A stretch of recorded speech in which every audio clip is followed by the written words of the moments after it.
Bonjour à tous, bienvenue sur le plateau de Village Semence en direct du Salon de l'Agriculture avec toujours beaucoup de monde. Ça fait plaisir de voir que autant de gens viennent dans les allées du salon. On va parler d'un produit que vous connaissez bien, que l'on peut cultiver facilement, contrairement aux idées reçues dans son jardin, voire même dans un pot de fleurs. Je peux en témoigner. Il s'agit de la pomme de terre. Donc comment cultiver la pomme de terre dans son jardin? C'est relativement simple, vous allez le voir. J'ai deux invités. Victor Ders, bonjour. Bonjour. Vous êtes donc responsable de vente des plants chez SAS. Bernard, on est d'accord? C'est relativement simple à cultiver une pomme de terre, hein? Tout à fait. Bon, ça, on démarre bien. À vos côtés, Frédéric Aurousseau, bonjour. Bonjour. Vous êtes responsable scientifique création variétale au Comité Nord. Une première petite question, combien y a-t-il de variétés de pommes de terre? Alors en France, au niveau du catalogue français, il y en a à peu près entre 150 à 200 variétés. 150 à 200, on n'imagine Voilà. pas forcément. Un peu pour tous les types d'utilisation. D'accord, elles se mangent toutes, on est bien d'accord. Pas forcément toutes. D'accord, ok. Voilà. Qu'est-ce qu'on fait des pommes de terre que l'on cultive et que l'on ne mange pas? Alors on en fait de l'amidon. D'accord. Voilà. Dans ces cas-là, ça rentre dans le cadre de préparation alimentaire, de choses comme ça. Oui, voilà, exactement. Alors, une autre question concernant celles que l'on peut cultiver. Alors, je crois que dans les marchés, dans les grandes surfaces, on peut trouver, je ne vais pas faire le malin parce qu'on m'a donné l'info il y a quelques minutes, peut-être une 15 ou 20, moins d'une quinzaine de variétés différentes. En réalité, c'est très difficile de donner un chiffre, mais l'offre qu'on retrouve sur le marché du frais est assez limitée en nombre de variétés finalement. D'accord, quelques-unes. Par contre, quand on veut cultiver soi-même des pommes de terre, là, bingo, on en a environ une trentaine. Voire plus. Voire plus. Ok. Un petit peu d'histoire, peut-être. Alors, je dois le reconnaître aussi. Le GNIS m'a fait une petite fiche. La pomme de terre nous vient des Indiens d'Amérique du Sud. Les Axocama étaient la déesse inca de la pomme de terre. On en apprend tous les jours. Et puis, elle est arrivée en Europe au milieu du XVIe siècle grâce aux conquistadors, partis à la conquête du continent américain. Les ancêtres des pommes de terre étaient des tubercules biscornus nommés papas. Bon, voilà. Ça, c'était pour la leçon d'histoire. On passe un petit peu à la pratique. Est-ce qu'il faut beaucoup de surface? Est-ce qu'il faut une terre spéciale? Qu'est-ce qu'il faut pour, d'une manière générale, déjà, cultiver des pommes de terre si on a un petit, même pas un lopin de terre, allez, un petit jardin, pas grand-chose? Ouais. Pour cultiver la pomme de terre, c'est extrêmement simple. Avant tout, il faut une volonté de le faire, je dirais. Alors ça Parce commence que évidemment avec nous. on a conscience que il y a un déficit d'image sur la pomme de terre, mais faire soi-même, c'est vraiment très facile et finalement peu exigeant, pas du tout laborieux. Et surtout très gratifiant en termes de récolte. Par rapport à d'autres fruits et légumes, en fait, effectivement, il n'y a pas forcément besoin de beaucoup d'eau, pas besoin de beaucoup d'entretien, pas besoin de beaucoup de matériel. Non, c'est exactement ça.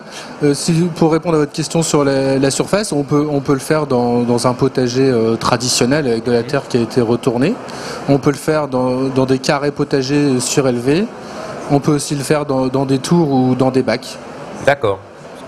La pomme de terre, c'est un peu tout terrain, quoi, en fait. C'est le légume tout terrain qu'on peut trouver assez facilement. On travaille sur des variétés, Frédéric, qui soient justement plus aisées à cultiver, qui résistent mieux aux maladies, qui résistent mieux aux parasites, qui font que la pomme de terre est encore plus facile à produire et résiste encore mieux avec moins d'intrants, Voilà. tous ces produits que l'on peut rajouter. Oui, bien sûr. C'est un thème de recherche qui est très important, donc d'essayer, de trouver des variétés nouvelles, innovantes et qui soient, disons, plus résistantes aux pathogènes qui attaquent la pomme de terre, dont le fameux mildiou. Et c'est un axe de recherche qui mobilise tous les gens qui travaillent sur la pomme de terre. Avec déjà des résultats encourageants au fil du temps, on a des variétés qui petit à petit comme ça sont plus performantes? Oui. Il y a des variétés qui arrivent au catalogue français avec un bon niveau de résistance et qui permet aux producteurs de pouvoir envisager de diminuer l'utilisation des pesticides. Alors on a devant nous, je suis allé dans les allées du salon tout à l'heure tout simplement, faire mon marché avec des camarades de jeu qui très gentiment nous ont prêté quelques quelques sacs de pommes de terre. On voit qu'aujourd'hui, il y a là aussi une palette quand même assez large. Et puis, on s'adapte aussi aux usages de la consommation, avec par exemple des pommes de terre maintenant que l'on peut cuire au micro-ondes. Alors, c'est ni plus ni moins qu'une cuisson à la vapeur, bien sûr, comme dans une casserole ou à la vapeur, mais là aussi, les produits, les gammes se diversifient un peu. Alors, pour être un petit peu concret, et avant de continuer avec Frédéric et Victor, je vous propose de regarder une petite vidéo produite par le GNIS, 2 minutes. Vous allez voir, avec une solution toute simple qui montre ce que vous disiez, Victor, que cette satanée patate, elle pousse à peu près partout, même sur le toit des immeubles ou alors dans une petite jardinière, voire un bac en terre.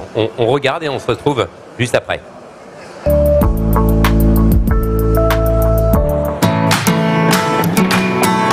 La pomme de terre est un légume facile à cultiver, convivial à ramasser et à consommer. On peut la faire pousser n'importe où, même dans les endroits les plus insolites. Waouh! Mais on est où là? Bah, comme tu peux le voir, on est sur les toits de Paris. Allez, viens, on attaque. Faire un potager sur les toits, c'est la grande mode. L'association Jardin de Louise a gentiment mis à notre disposition 1 mètre carré de son jardin pour nous permettre de réaliser notre culture de pommes de terre en carré. On est bien là? Parfait. On est en plein soleil et la pomme de terre, on a beaucoup besoin.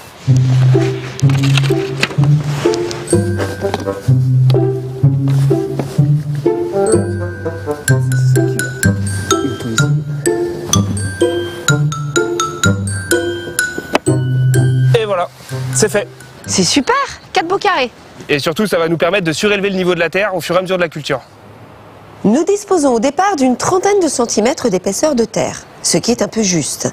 Avec notre carré, nous allons gagner 20 centimètres de hauteur, ce qui nous permettra d'avoir une récolte plus abondante. Si vous souhaitez faire un carré potager dans un endroit où il n'existe pas de terre, le principe est exactement le même. Il faudra choisir un bac de 50 cm de profondeur. Tiens, cadeau. C'est pour Oh, toi. merci.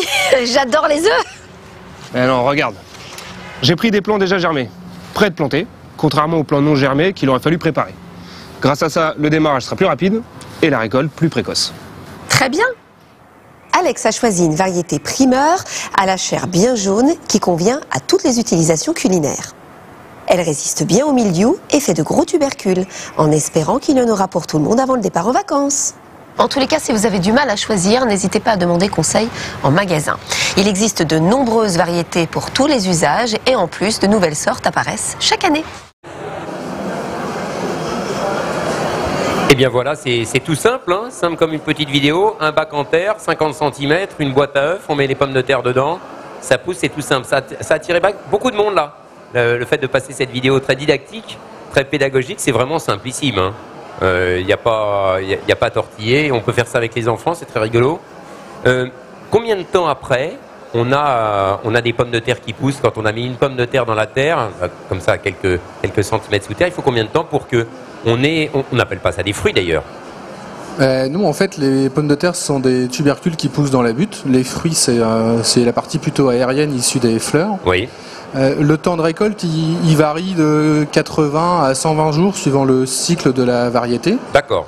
Et il y a un mode de culture qui est très prisé des jardiniers qui s'appelle la culture primeur, qui consiste à récolter la pomme de terre avant qu'elle soit mûre.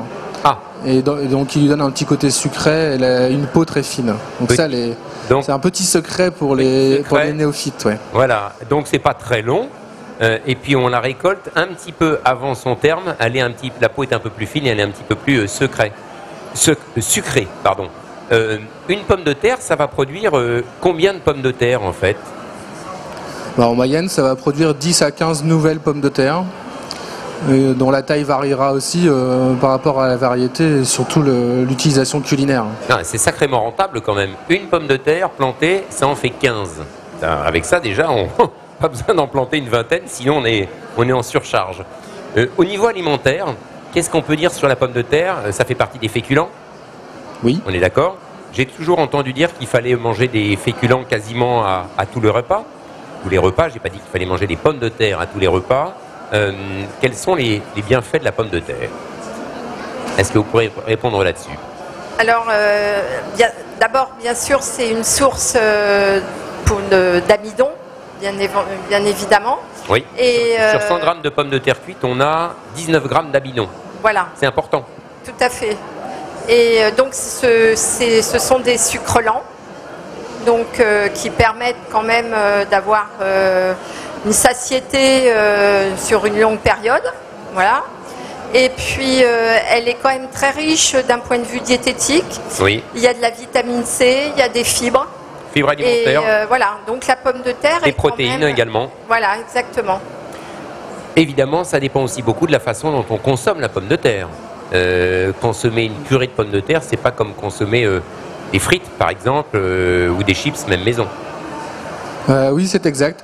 Alors effectivement, il y a différents modes de cuisson qui existent pour la pomme de terre. Et il est vrai que celui qui est plus diététique, c'est le mode de cuisson vapeur, qui permettra de conserver toutes les qualités nutritionnelles sans ajouter de matière grasse. Ça c'est mieux que de les cuire dans de l'eau, dans une casserole, à la vapeur. Elle garde davantage ses qualités, des vitamines, des choses comme ça. Bah c'est mieux que les modes de cuisson frites ou empoêlés avec de la matière grasse. Oui, bien sûr. On en revient un petit peu, il nous reste 5 minutes, sur la culture en elle-même. Donc faut-il une terre particulière? Faut-il une orientation géographique? Y a-t-il des secrets, j'ai envie de dire aussi, là, pour cultiver le plus efficacement possible? Moi j'ai toujours entendu parler des doryphores, ces petites bêtes qui ressemblent à des coccinelles, mais qui sont orange et striées noires, si je ne dis pas de bêtises, voilà, qui adorent venir bouffer les plants de pommes de terre.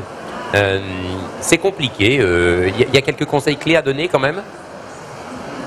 Pour cultiver la pomme de terre, il n'y a pas de grande difficulté, il faut juste respecter un certain nombre de règles. Oui. Tout d'abord, il ne faut pas se précipiter à vouloir planter trop tôt, parce que la terre a besoin d'être bien réchauffée. Donc il faut planter, il y a un dicton qui dit qu'il faut planter quand les lilas sont en fleurs. D'accord. Et moi je recommande toujours de respecter ce dicton. Alors on verra si cette année les lilas sont au même timing, parce que comme il fait chaud cet hiver, peut-être que les lilas sont plus tôt. Oui, mais à ce moment-là, il faut suivre le cycle de la nature. D'accord. Ensuite, une fois qu'on a planté à la bonne période, ça demande beaucoup d'eau, ça demande un entretien particulier. On les a enterrés en fin de compte tout simplement, c'est ça, sous combien? Une quinzaine de centimètres de terre? Alors, il y a une étape très importante qu'il ne faut pas louper pour maximiser le rendement et la récolte, c'est la phase de butage. De butage? Oui, qui consiste à recouvrir de terre les premières feuilles d'une butte de 15 à 20 cm, oui, de manière à ce que les tubercules puissent se former de manière souterraine. Ça c'est important en fait. Qu'est-ce qui se passe si on ne fait pas ce butage au-dessus des premières feuilles qui poussent?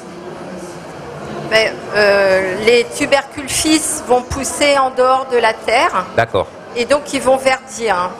Voilà, donc à ce moment-là, les tubercules deviennent plutôt inconsommables. Bien sûr. Voilà. On a vu le temps jusqu'à 90 jours à peu près. Ça demande beaucoup d'eau ou on peut les oublier un petit peu dans son jardin? La pomme de terre est quand même une plante qui, à la base, a besoin d'eau. Voilà. Alors, un des axes de recherche aussi en création variétale, c'est de créer des variétés qui ont moins besoin d'eau au moment de leur culture. Et il y a des belles différences génétiques, en fait, entre les différentes variétés. Et c'est quand même un critère qui est de plus en plus important et que l'on regarde. Au niveau du choix, je peux bien sûr aller chez mon pépiniériste pour trouver des pommes de terre. Est-ce que si je prends des pommes de terre que j'ai achetées justement au supermarché, sur un marché tout court, et que je les plante, j'ai toutes les chances que ça marche à tous les coups? Ou est-ce que parfois il y a des traitements qui vont peut-être empêcher la germination ou des choses comme ça? Alors, ça c'est une question qui revient très souvent et à laquelle il faut avoir une réponse assez précise. Oui. Les tubercules que vous achetez dans un but de consommation dans les grandes surfaces ont souvent subi des traitements après la récolte ou sont dans une généalogie qui est relativement ancienne. Oui. Et qui font que du coup, ils ne sont pas du tout faits pour être replantés. D'accord. Alors que les plants de pommes de terre qui sont commercialisés dans les circuits spécialisés ont subi et passé tous les tests du contrôle et de la certification. Et pour les plants pré-germés, donc ce qu'on appelle les clayettes de pommes de terre, ils ont été mis dans un état de pré-germination qui leur permet d'avoir un comportement optimal dans le jardin. D'accord. Alors du coup, donc effectivement, on évite, pour une question d'efficacité, tout simplement de rentabilité, de planter les pommes de terre. Si on en a quelques-unes qui ont germé, après tout on se dit bah tiens, j'en ai oublié quelques-unes dans un coin de la cuisine et puis elles ont germé, donc elles ont pas reçu le traitement. Je les mets, il va quand même en sortir quelque chose ou il y a vraiment peu de chances que ça sorte? Oh, oui, oui, vous aurez. La pomme de terre est une plante rustique et elle arrivera toujours à faire des tubercules. Ce qui peut se passer, c'est qu'il y a des variétés qui sont un petit peu plus sensibles à ça. D'accord. Et le rendement final, elle tuberisera moins. Mais vous aurez quand même des tubercules. C'est très rare que ça ne lève pas et que ça, oui. Voilà, que ça ne donne pas une récolte à l'arrivée. Est-ce que ça coûte cher? Je ne pense pas que ce soit très onéreux d'acheter quelques pommes de terre, de les planter avec un ratio de 1 à 1 pomme de terre plantée, 10 ou 15 qui sortent. Finalement, ça ne doit pas être bien cher. Bah, la notion de onéreuse ou pas, elle est un petit peu propre à chaque personne. Oui. Ce qu'on sait, c'est qu'en plantant une centaine de plants de pommes de terre dans son jardin, on va récolter entre 70 et 100 kilos de pommes de terre, pour raisonner sur des bases que tout le monde comprend. Et chacun sait leur transposer en termes de coût ou de prix. Donc le coût économique n'est pas très important avec l'achat des semences. Ce qui est certain, c'est que aujourd'hui, cultiver les pommes de terre dans son jardin, ça peut aussi être vecteur d'un certain nombre d'éléments qui favorisent le bien-être des personnes, de passer des moments en famille, de faire découvrir aux enfants comment se comporte la plante. Et dans un monde où tout s'accélère et où tout est numérisé, ça fait souvent du bien de retrouver un équilibre en retournant à certaines origines. Tout à fait. Et puis après, tout le monde, d'abord, se fait plaisir en famille, effectivement, à gratouiller la terre pour enterrer les pommes de terre. On voit ça pousser, on fait la petite butte, on attend un peu et puis on se met à creuser la terre et on découvre les trésors, quoi. Et surtout, le goût n'est pas le même quand c'est fait de ses propres mains. Vraiment, oui, comme par hasard. Merci à tous les deux d'être venus sur le plateau pour nous parler de la culture de pommes de terre. Vous l'avez vu, c'est tout simple.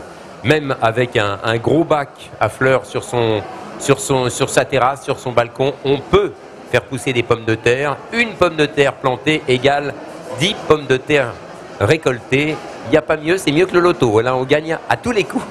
Merci à tous les deux d'être venus. Au revoir. Merci. Merci.